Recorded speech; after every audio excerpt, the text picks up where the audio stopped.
Республика районларында йыллык хисап утырышлары дәвам итә. Мөслим районы советы сессиясендә Фәрит Мөхәммәтшин катнашты. Балалар сәнгать мәктәбе капиталь ремонттан соң ачылды. Кыллык һәм халык уен кораллары белән җиһазландырылган вокал, театр сәнгате бүлекләре эшли. Мөслимнең сәләтле балалары тагын да яхшырак итеп үзләренең талантларын күрсәтергә әзер.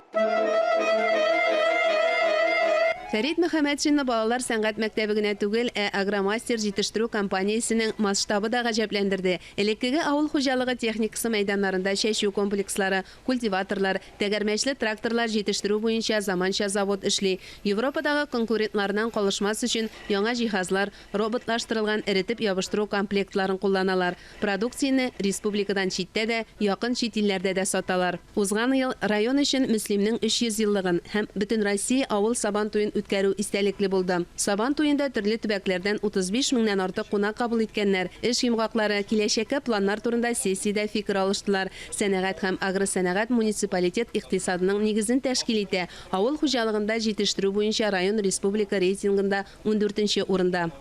Мөслимләр, вы для нас образец, вы для нас пример. Утырышта иң яхшы агросәнәгать һәм социаль өлкә хезмәтчәннәренә югары исемнәр, тармак бүләкләре тапшырылды. Дмитрий Второв, Мөршидә Җиһан, Эдуард Мөхәммәтҗанов, Татарстан яңалыклары, Мөслим районы.